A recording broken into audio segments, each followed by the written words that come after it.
Good afternoon. Thank you all for coming to the Madison Museum of Contemporary Art this afternoon. Unfortunately, Dr. Frida Hai lost her voice this morning and is unable to join us today for her presentation. We wish her a speedy recovery, and we hope to reschedule her talk in early February. A little bit of housekeeping. We do have an A-plus list of Plan B speakers ready to big applause. Yeah.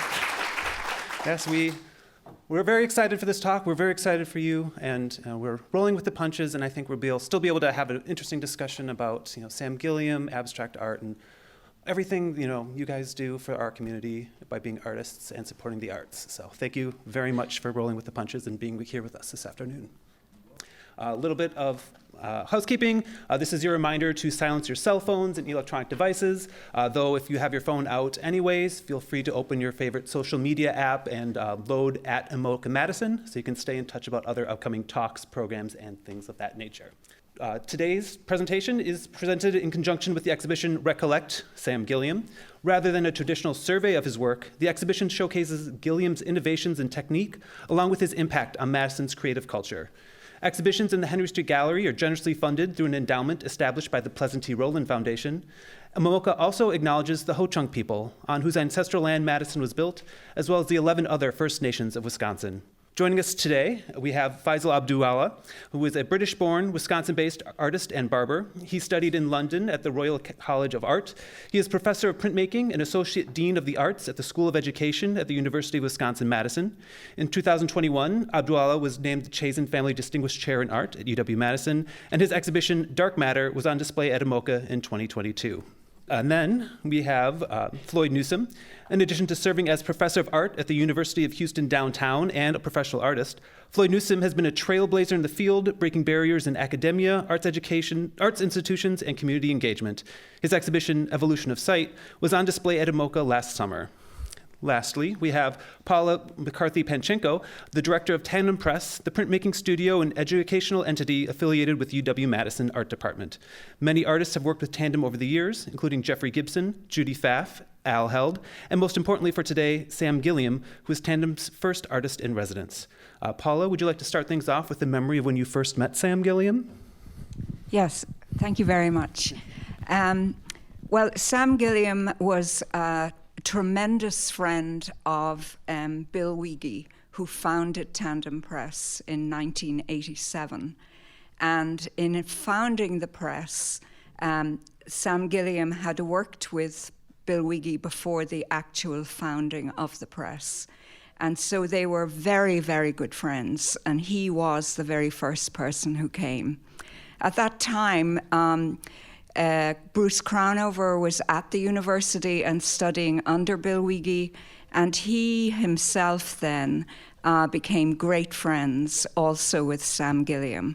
So I don't see him in the audience today, but I just hope I don't say anything wrong. So I know that he works here, and I know that he's already given a talk. In the very beginning, we were on 201 South Dickinson Street. And Sam was a very, very inventive artist. For those of you who may not know his biography, he was born in 1933. He died in 2019 at the age of 88. And he really was known as the Dean of Washington, D.C. And in addition to that, he also was an amazing member of the Washington Color School. And he was incredibly inventive at a time when African-American artists in particular were not getting that much. People weren't looking at the work as much as they should have been. So he came to Tandem and he worked with Bill, and Bill made initially a huge amount of handmade paper for him, which was another of Bill Weege's great skills. And he was followed in that by Bruce Crownover, who carried on that particular possibility for Bill. I remember Sam Gilliam saying or writing that Bruce Crownover was the John Wayne of Tandem Press. Pretty interesting, right? Those of you who've seen Bruce around the place, just think of that tall figure. Anyway, in addition to that then, Sam came every couple of years, and initially there was he was like a conductor in the way that he worked. He would, put ink on paper. You never knew how it was going to look at the end. And it was really incredible. It was really a conductor bringing out everyone else's talents who were acting as assistants in the studio. Then for a short period of time, he began to work on veneer paper, and the work became much more tight and abstract. I mean, the work was always abstract, but it was really, really beautiful.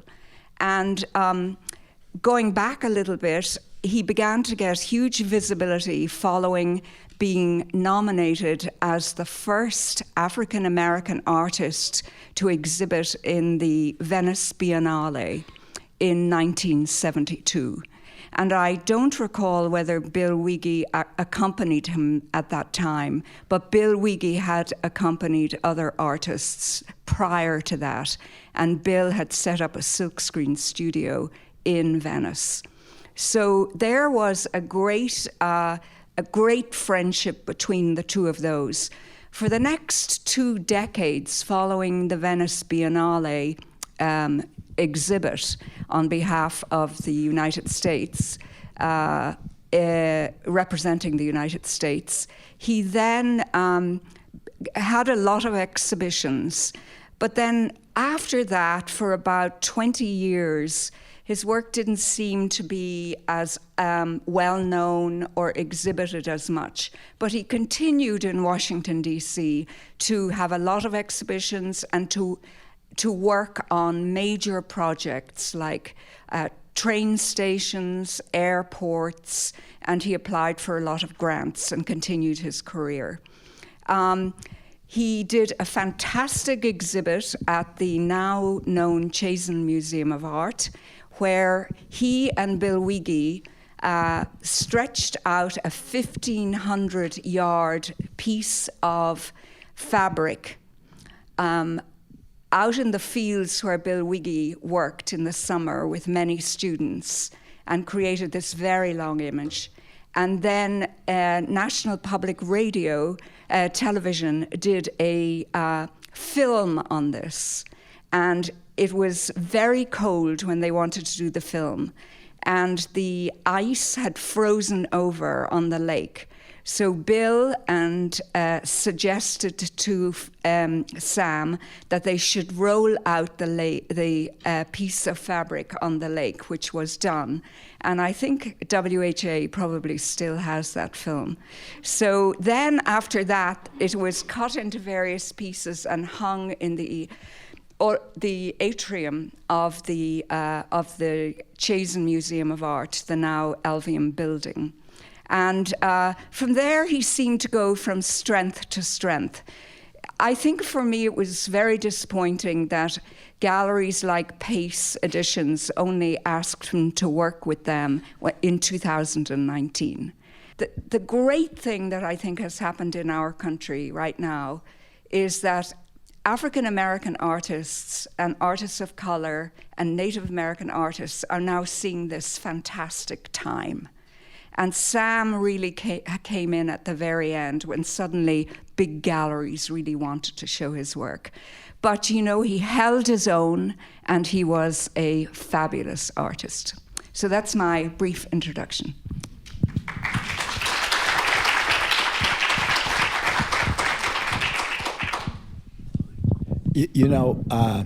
This is on, right? Can you hear me? Yes. Okay. I met Sam several years ago through Miriam Sherrod. She's a Washingtonian, and I asked her, could I meet Sam? And she said, oh, I know him quite well. I have a couple of his prints and things like that. And so she took me over to his studio, and he was such a gracious host, humble. Growing up in the South, in Memphis, I was introduced to his work, I think it's Samela Lewis's book, where he had draped, the Philadelphia Museum of Fine Arts, and I was having this feeling in my heart and soul, almost teary-eyed. Here I was being introduced to such a great man, and I agree with Paula. He's one of our masters, but he was not treated as one of our masters until now, until recently. But his spirit, that attitude of never giving up, always being productive, that is what all artists do. More to tell you the truth, they all do that. But he was under some. He was unique because he and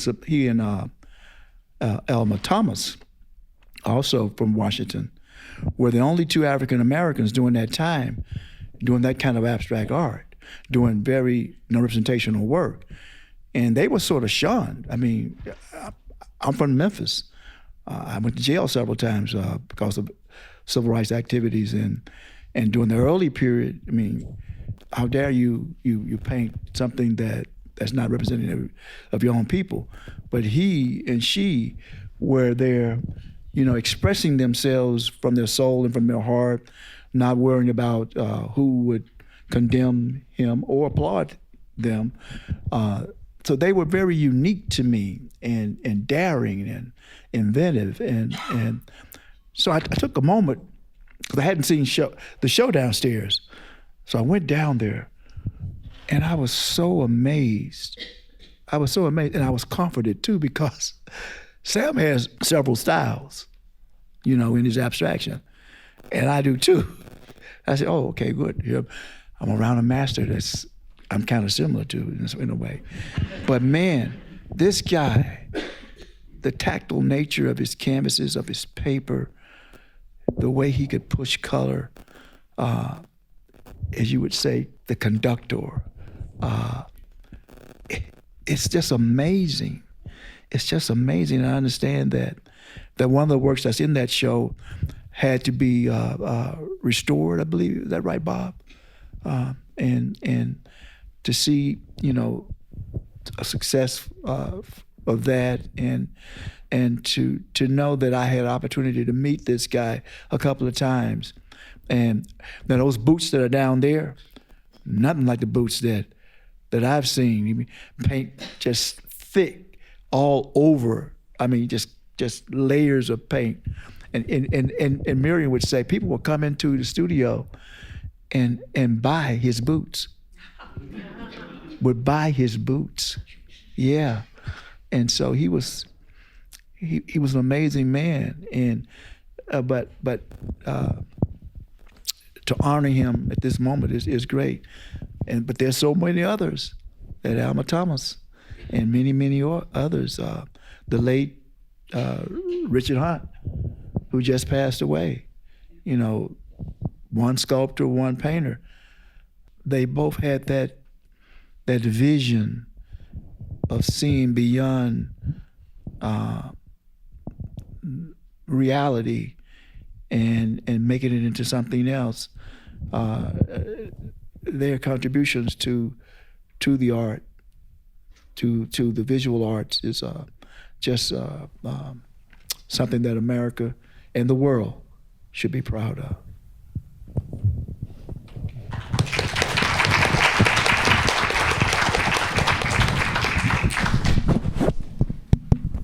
Hello, can you hear me? All right, good afternoon. It is afternoon, yeah. I think for me, what I think about Sam Gilliam's work, and I think about the idea of abstraction, and I think back to my early practice. And when we think about abstraction comes in many forms. There are abstract ideas, there's abstract music. And for me, I always think about abstraction in my early years during art school. So when I arrived into art school, Central St. Martin's, I arrived there as Paul Anthony Duffus. And then I came to the United States in September of 1989, and through a change, my name changed to Faisal Abdu'Allah. So that in itself is abstract. When you don't quite understand yourself, you deconstruct yourself. So what I began to do was to paint and draw as a way to find myself back to the new me. And I was looking at Frank Bolin, I was looking at Gilliam, and I was really kind of intrigued and fascinated by the method, the process first of all, and then where that method and process would take me. Because for me, when I stand in front of a work, when I think about Bolin's work, I think it's Green April, huge vista. I look at the hue, the color, the execution.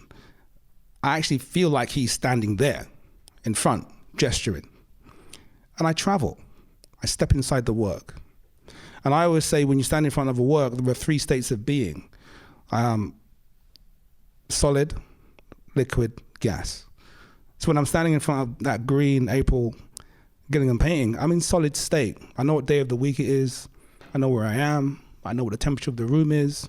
And then I look at the saturation, which is the most important thing, where things are bleeding and the edges are no longer visible. And I go into liquid.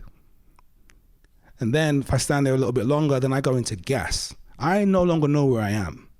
And for me, Gilliam was a vanguard in that. When I think of Gilliam, when I think of Bolin, there are two painters that really helped me understand what it means to be free, what it means to leave representation behind, representation of self, representation of how society looks at me, pull it apart and kind of reassemble it.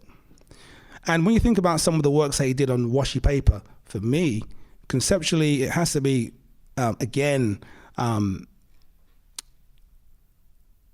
refreshing, because he was using a really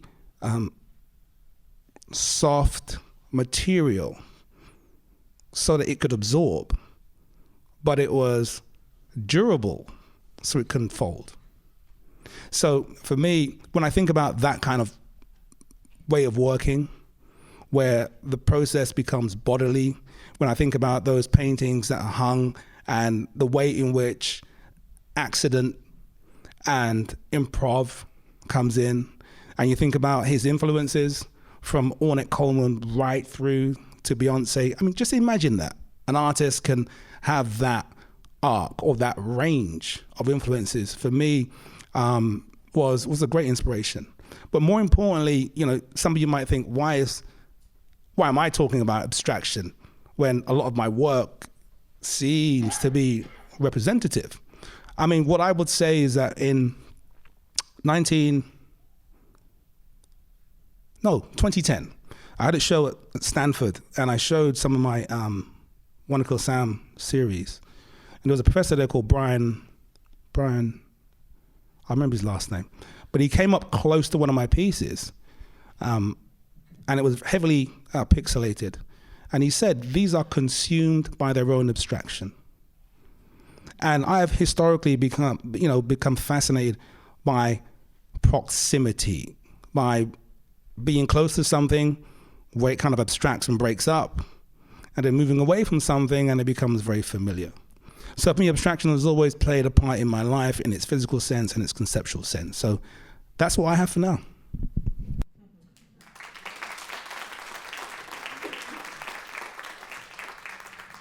I actually think Sam and Alma Thomas out of DC actually freed African American artists to be whomever they wanted to be.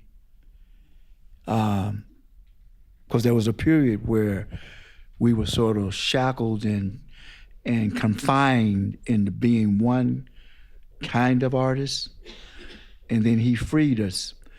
And now we have this great number of artists, Faisal and so many others, who do such a diverse range of different kinds of images, all important, all magnificent, all with great strengths. But you said one thing. You said when this professor at Stanford looked at your work, and got up close and saw the pixels. Well, I recall, since I'm a teacher, I was at the Museum of Fine Arts in Houston, and I was looking at a getting ready to have a senior moment. Just the gray hair, you know. Oh my God. I'll get back to his name, but very realistic painter. When you get up close to his paintings, the first thing you think of is de Kooning. I mean, this artist, his name's gonna come at some point, maybe tomorrow, but you see de Kooning, these gestural strokes, but pull back 15 feet. Sergeants, I think it's sergeants. Pull back 15, 20 feet. Trompe-l'oeil. It's so realistic. Realism is abstraction. Abstraction is realism. It's just how you juxtapose and how you position yourself and how you put the stroke down, layer, whatever. But Sam and Alma Thomas, Richard Hunt, they made me free, because I did if you all saw my show, Reverend, that watercolor, very realistic. Now you see my work, if you didn't know Reverend, you say, can he really draw, you know? But that's the freedom that you get. That's the freedom that allows you to do abstraction, to do realism, to do and be who you really are and who you desire to be. And that's important, that we all have that opportunity to be who we are. Art is liberating. It frees you. I was reading an article in a magazine during the pandemic. I shared this story with, I think, a friend last night. But that going to a museum is the most therapeutic thing you can do. If you got all kinds of troubles, when you leave the museum, you come out so relaxed, you know, and no matter what style you're looking at, no matter what subject matter, no matter what colors, art liberates you. It gives you that comfort. And going down to seeing Sam's work, oh man, I just got great joy. No, I think for me, you know, I think Paula alluded to this. When we think about abstraction, also we think about the economics. And when you have an artist that shares, you know, the optics of Gilliam, we know that there are challenges in how that then becomes something that can be collected. Because the art market says, well, where are the figures that we recognize that talk about oppression and pain and trauma? And they're like, no, I'm actually playing with line, color, magic, beauty, and wonder. And I think you have to really be cognizant of what tenacity and drive and strength is required of an artist who works in non-representative forms, because there is an assumption within the market. And I think that does have a domino effect in how society at large really kind of understands, you know, even what I make. Because I always say, my work doesn't only talk about race, it actually talks about joy. It actually talks about tenderness, talks about a number of things, which for some people may seem abstract from somebody with my optics.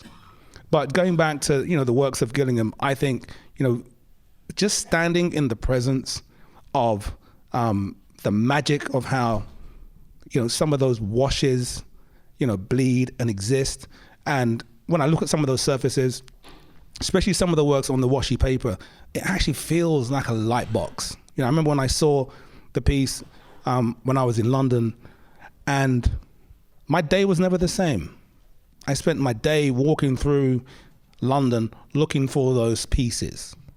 Where were they on the torn billboards? Where were they on the pavement? And for me, it's a very, very liberating thing to know that there was a practitioner or practitioners who are out there who are allowing me to time travel. And that's what I think for me is the magic in Gilman's work and, everyone that's come before and after him.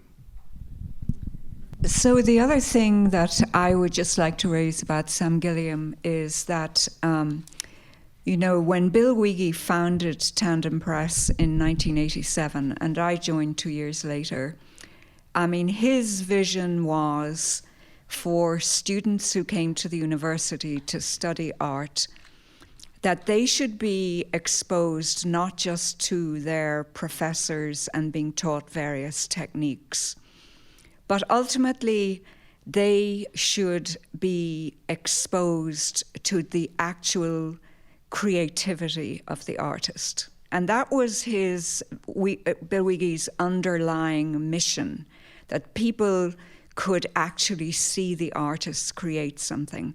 Now, at that time, we have changed things a lot, mostly for financial reasons. We used to have maybe 10 graduate students working at the press, one in the morning, one in the afternoon, one in the morning, and they were paid very little money. Just an hourly kind of thing. One of the things that was amazing about Sam Gilliam, he spent so much time talking to those students.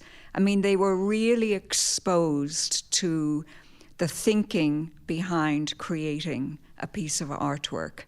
And he was, as you pointed out, very gracious and would spend a lot of time doing that. It was really quite incredible. Now, we have less students now because our dean at the university, who is unfortunately retiring, an amazing person, raised a lot of money and challenged many of us to match that money, so that graduate students were no longer leaving the university and the art department with huge debts. She was shocked that people were leaving with $70,000 in debt. And so now we're able to pay a student. Every student who works at Tandem, it gets tuition remission and a salary and benefits, so that they themselves can then relax into the learning process and what their professors are teaching, and not be running to a coffee shop and trying to, learn and work and survive. So that's the reason that that mechanism changed, and I think it's going to have a profound effect on the students who now come to this university. But he taught so much. But Sam Gilliam was also a lot of fun. He had a big sense of humor, and he loved to tease people, and he could be very serious, and you wouldn't really know, is he joking, or did I really do that? He was always kind of a little bit like that. And the great thing was, there's a fantastic photograph in one of the Tandem books, which exists in the archive, of Bill Weege handing him a shotgun and telling him to shoot the paint onto the works of art that were being done, and they're both in stitches laughing. So he was good fun. He was a tremendous supporter of the staff. In particular, Tandem wouldn't be what it is without the printers who have all been there and who collaborate with the artists.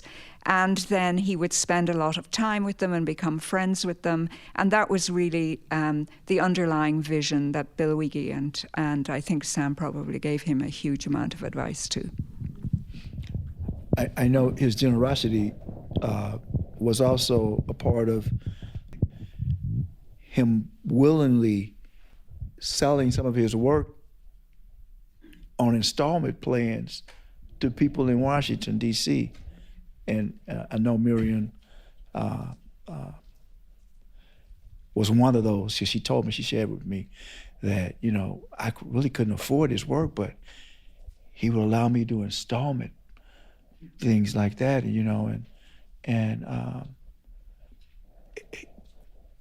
when you really get a chance to see someone, the body of work, the person themselves, and the character of that person, that is the true statement. That is the mark that they leave when they leave this world.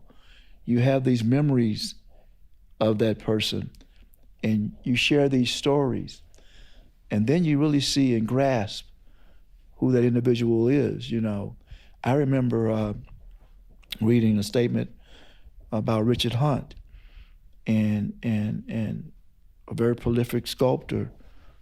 You know, right down, was that 90 or 94 to Chicago, and he said when Emmett Till was killed, Emmett Till was a vehicle for him expressing himself, a tragedy of Emmett Till being killed in Mississippi. Some of you probably don't know who Emmett Till is, but that negative gave him a positive outlet to do the creative work in abstraction. And I'm sure Sam could probably share stories like that too, because they were pretty close to the same age, I think. But he was a wonderful person. But I missed the show at the Corcoran. Yeah, and I'd love to see another great big show of his work. It would just amaze the world, this master and his creative nature, and they probably should have some videos, if they have, of the humor that he possessed, and the stories, share the stories from you, Paula, and others. You guys had a treasure here. You really did. And that's what I love about Madison. When I come back, I always feel like I'm coming back to a second home. And I was scared coming back here. And I said, oh, is it going to be below zero? But it felt like I was in Houston 2 weeks ago, so yeah. Yeah, questions. So, Floyd, I wanted to point out, we have a Richard Hunt on view upstairs in the main gallery right now. Oh, wow. Abstract. Is it called Vision, Bob? The name is escaping me, but I believe so. It might be, yeah. Anyway, a sculpture that's in a vitrine. Yeah. Could you talk then, Floyd, about how you see you're moving from representational work to abstraction? Because your works are abstract. Yeah, well, you know, it's like Faisal said about freeing yourself and knowing who you are. I was an activist, I went to jail, and I said to myself one day, my work does not have to reflect who some of my social beliefs, but it now needs to reflect what's in my heart, and I've always loved color. If you guys could see me on Sunday morning, boy, I can dress. And I have some nice colors. So, and that's the only time I can get like that, except for when I come up here, maybe I can put some nice stuff on, but most times I get, these paint pairs on or whatever, But I was able to accept the fact that I was born an artist, and there are no limits for how you become a creator, that there shouldn't be any boundaries. And when I figured that out and knew, and understood my role in life was to present in marks and color and form that which I enjoy and hope that others will enjoy it, because there are Faisals, there are Newsums, there are Rick Lowe's, there are Sam Gilliams. There's so many different views and images that can come out and give you an array of enlightenment. So I was just able to now accept myself 20 years ago, whatever, that I now can express myself the way I really want to express myself. Now, embedded in my work, some of you probably saw that, are sometimes these little images. My great-grandma, Janie, you know. I think I told Catherine yesterday about the fork. And if you see a fork in my work, why is there a fork? Well, I had an ancestor. She's one of the first enslaved Africans on the Lamandu side of my family, my mother's side. That when she was bought and sold in Norfolk, Virginia, and taken to Alabama, she was a house slave, and she could hear everything that was going on, all the discussions, and she heard this story about this captured runaway slave. They were going to torture the next day, so she knew she couldn't steal a knife, because the master would count the knives, but she could steal a fork. And she took that fork, and she took all those knots out, and that slave was able to free himself. So even in my abstraction, there are symbols, icons that you would not know except for this talk today. So I'm still free to even put my representational stuff, but in an abstract way. I feel real free now that I can do what I want to do the way I want to do it. I thank God for that. This left hand, yeah, like Michelangelo and Obama.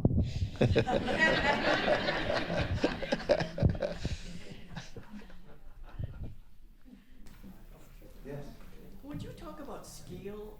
The works I've seen of both of the artists on stage and then Gilliam was shown here in this museum, but they're big. And I can imagine at some point you had smaller, at least studios. When you do something that's as big as, say, the Gilliam, the carousel downstairs, are you thinking of this big space that's going to be displayed in? Like, what makes you produce a work that's of these huge scales? You both have, and Gilliam too. So could you talk about when your work gets big and why? Are you relating to the space you know it's going to be displayed in, or your studio space? But they all need a lot of air around them, the works, sure. The works which are large. And I wonder if you talk about that. Thank you. I think different artists will answer it differently on a different day. And if you ask me this next week, I might say something completely different. But I'm in the spirit right now. And I can say that my practice is a very selfish practice, very isolated. So if you recall the show that I had here, there was a series of drawings on the wall, abstract drawings, that I had never shown in my life. And that was one of the pieces that was inspired by, Bowling, by Gilliam, by Rothko, where I was trying to find my way back to myself, drawing my way back to myself.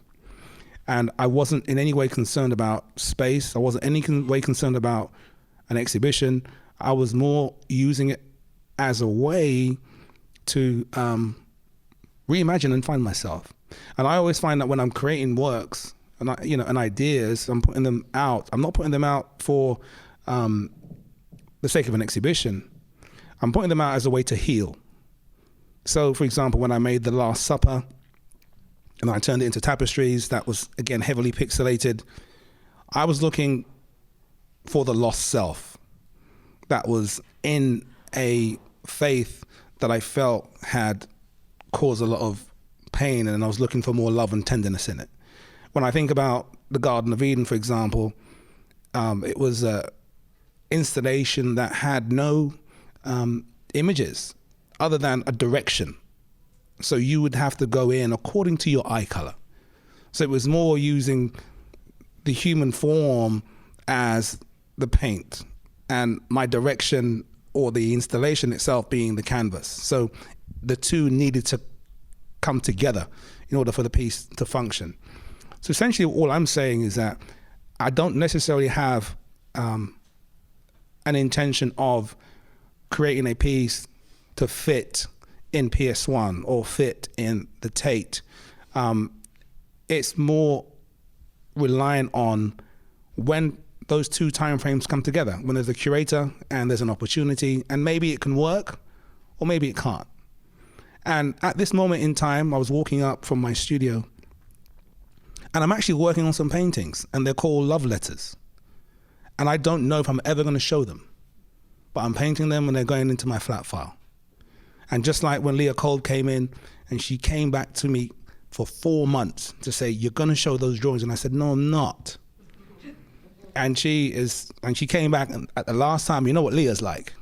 And I was like, okay, I'm going to frame them and we're going to put them in the show.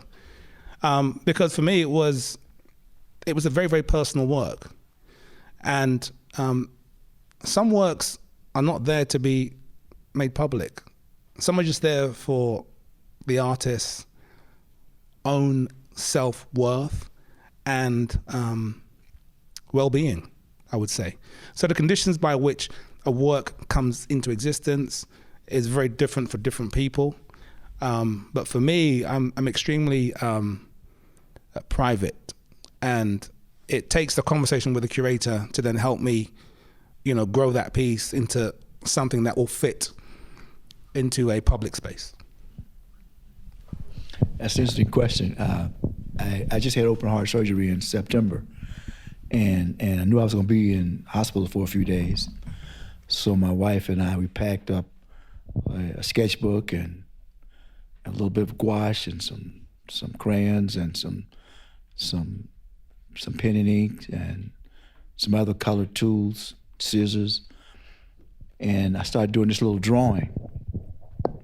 And I did about 4 while I was in the hospital. And they weren't complete, but they were on this 11 by 14 piece of paper and this sketchbook I have. And in fact, I brought it here because I was going to be here for 3 or 4 days, and I'm going to take my pen and brush out, mess around, right? I'm not going to waste time. So I got home, and like Faisal, I said, these little 4 small drawings, I thought were going to be just 4 small drawings. Or, I said, I started putting them together. I said, this could grow. Now it's 30 of them, and they make one large work. And the last 6 on 5th row are they're not 11 by 14, they are 11 by, I think, 7. And the reason why is because I have this large roll of Archer's hard press paper that's 55 inches wide and 10 yards long. And so I cut me out a large, like 76, 78 inches of it. And I started putting those sheets on there, and then I started rearranging them, and I call it abstraction, subtraction, addition, because I take away, I add when I'm putting together my work. So it's not really planned, but it is planned because you got to have design, you got to have it orderly, you got to have the contrast or color harmony that you want. But this work is, I showed it to Catherine yesterday, it's in work in progress, but it's gonna be a really nice piece. I don't care how big it gets, although it's at the scale now. So my plan was not that it'd be big or small, it just evolved that way. And that's, all artists work differently. Some artists when I first started off, I had a complete drawing, color study, and then I did the painting. So there are different ways in which we create. But the fun, for me, and the joy of the problem-solving event is not to be trapped into just having to make it a certain way. I love the freedom. And so those 4 little sheets are now 30 that are gonna make one composition. Yeah. Great question. Anyone else have a question? All right. I just, if you guys can hear me. Faisal, I was interested in when you just were talking about and I just want you to correct me if I was mishearing or misunderstanding it, but I think you were talking about like, as a Black contemporary artist, you know, in our world today, and specifically in America today, maybe, that there's a certain kind of, is there a certain kind of expectation that the work is always dealing with trauma, the trauma of being a person of color, or that, you know, and it's interesting to think about somebody like Gilliam, who is from arguably 2 generations almost before you started, right? And at a certain point, you know, it's just like, I mean, I only know his abstract work. I don't know if he did a Pollock, or, you know, Pollock was doing the Thomas Hart Benton, and then he turned into Pollock. And I don't know if Sam had a moment like that, where he was doing, like you were saying, Floyd, in the beginning, a very classically trained representation. But I just wonder if you could talk a little bit more about where we are, and where young, you know, artists of color and Indigenous artists, Latinx artists are today in terms of that kind of feeling of responsibility, because it seems like the ultimate act of resistance, frankly, for Sam Gilliam to be the abstract genius that he was, and to toe that line all those years, and that while there's a freedom in it, there's also, I wonder, we can't know, I guess, because we'd have to ask Sam, but is that, when I think of Warnock Cohen, it's like there's a kind of resistance there to even take on that responsibility. It's like it's not your responsibility, it's my responsibility to figure out the race issues. You know, it's all of our responsibility. Yeah. So, I don't know. I think you answered it.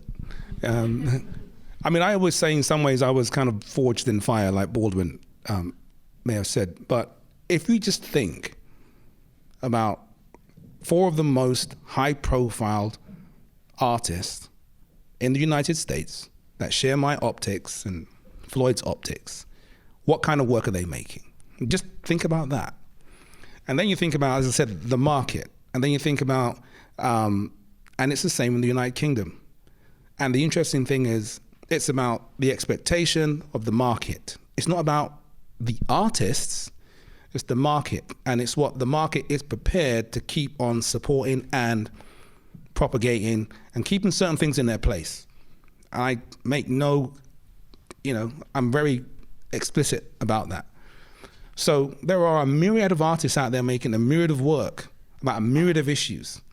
And I would just call them contemporary artists, as opposed to Black contemporary artists, because we don't say white contemporary artists. So for me, there are a number of ways in which we can recalibrate the way in which we have discussions around work. And I do think it's extremely, it's complicated and it's fraught. And the best example I have is Frank Bolin. Frank Bolin is the exact same, it's almost like a twin of Sam Gilliam. Frank Bolin,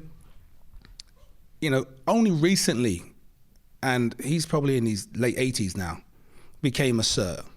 He's becoming acknowledged.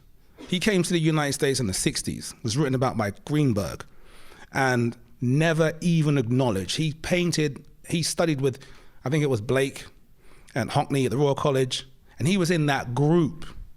And they all excelled, but Bolin didn't. Why? Bolin was an incredible colorist, incredible painter. But, it's fraught with, well, there are certain things that people are not going to understand. And therefore, if you make things that people understand and you make it through a certain kind of lens, this is marketable to this group over here. And we can't sell those ideas. So there is one issue that artists that share our optics is constantly being challenged on. And are we prepared to be compliant and make kinds of works that the market wants? I've been in that situation many times. And I've just closed the door. I'm like, no, I'm not going to do that. So I'd rather be poor and keep my principles. But I do think it's something that is not really discussed at great length within these spaces. The late Joe Oglestreet were friends with de Kooning and all of those guys. I mean, they drink beer and whiskey together. And Joe Overstreet never was acknowledged. He's dead now. And there are several others. But what Faisal said is that we make art like any other artist makes art because of the love of the art. And you won't stop making the art because it doesn't sell, or it does sell. You make the art because it's in you. My mom, if my mom was here, she'd gladly say to you, I knew that boy was gonna be an artist when he was 4 years old. And I can imagine what I was doing. I probably had my Crayolas, walking around the hallways and bedrooms, coloring on her walls. And that's probably what she figured out, you know. And my daddy said, I want that boy to be a lawyer. Thank God I'm not a lawyer. You know, I want to be who I am. But, you know, I think the times now for artists of color is that they are free now to do what the hell they want to do. And they're not put in a pigeonhole to do what you think they're supposed to be doing. You see. Now the market, as he talks about, the market only selects certain people. And that's by design. Because you only have to have, if you have only a few, the value of that few is great. When you have too many, you got a lower value, you see. And that's for white, black, red, yellow, whatever. You know, the art market is a business. You know, and if you want to get in it, you get in it. If you don't, you don't. But the thing is that you better be true to yourself and make your art. And that's what I do. You know, if I don't get in another collection, thank God I sold 2 great paintings last month. Feeling good about it, and got plans to do a lot more. But if it don't happen, it don't happen. It don't stop nothing. But when they bury me, they gonna say, wow, man, but look what we missed, you know? So we don't sit around, Faisal and I, we don't sit around worried about the market. Like Faisal said, some things I don't even want you to see, you know? So hey, that's the freedom that we have. Yeah, and maybe just to add to that, there is a plethora of black intelligentsia that have money now. And they're like, oh, no longer it's Ferraris, no longer it's Rolexes, actually we're going to invest in artists. So there's a younger generation of artists who are being collected. And I remember Paula was talking about at one of the art fairs, and it was Derek Adams. Yep. And I remember Paula said she looked around and there was only people that looked like me in the booth buying the work. Is that right? Yeah, that's absolutely correct. I mean, and when you started answering that particular question about size, I mean, what Sam Gilliam did, in my view, was like take the abstract canvas out of a frame, and is it a sculpture or is it a painting? And I think that, you know, I think that he was saying, I'm going to do this whether anyone else is doing it or not. And it was, someone used the word genius in the audience, and that's absolutely true. But I myself and Faisal were talking about this. I mean, the market, I'm really glad we live in Madison, Wisconsin, because I think I'd go mad if I had been living in New York or something, because you'd be hearing things. Here, we're not hearing like any kind of, oh, this can't be done, that can be done. Here we can say to people who come to Tandem, if this is what you want to do, that's fine. You can do it. But, I mean, at the Armory show, I mean, it's absolutely striking what's happening, because first of all, I think Derek Adams, not unlike Gilliam in insisting on what he wanted to do, Derek Adams does not want to represent all the bad, dreadful things that have happened in relation to the people of color, blacks and Native Americans. He wants to now show joy, that they are with their families, they're having joy. And he wants to say to people, that's okay. You know, we go to our churches, we were with our families, and I want to express people having leisure. And he has now set up a nonprofit residency program in Washington, D.C. for people of, in Baltimore, his hometown, where people come. And all they have to do is, he gives them the freedom to think. If they don't do anything, they have time to think. I remember as a child saying to my father when he said to us, what happened at school today? And I said to him, well, what did you do today? And he said, I spent the day thinking. And I mean, I've never actually forgotten it. You know, I mean, it was a very, very interesting thing.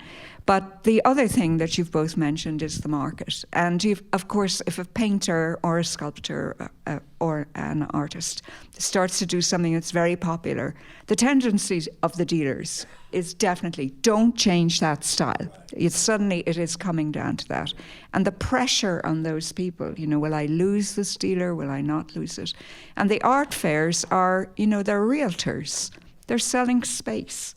You know, the price of the art booths, you know, I think it was like maybe 15,000 like 15 years ago.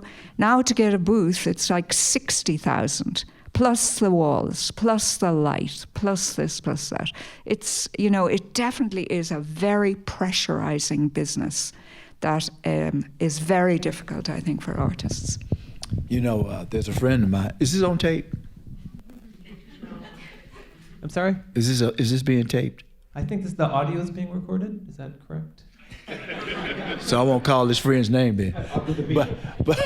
But I got this friend, and he is making. He's our friend, so you know who we're talking. Making big money, and I bet if tomorrow he decides to change his style, that person, the folks who represent him are going to say, whoa, not today, later. But the market sometimes will dictate if you can shift gears. You know, I look at Stella. Remember Stella in the beginning? These hard edge paintings, and then they went to another direction. They became these colors are organic, shapes are organic. Then he went into metal and forms, and Frank Stella didn't let anybody pigeonhole him, you know? Picasso was very similar, in a sense, did all these different things, you know, so it depends upon the artist, you know. Market can make you, if you're weak, maintain, and stifle your creativity. You know, yeah. I don't know how much time we have left, but for me, the most important reason, I think, for me wanting to be here today was just a simple gesture done by Gilliam. And that was just removing the frame. Just removing the notion that there is a formula that we have to stick by. Right. And for me, he just went right into the cosmos.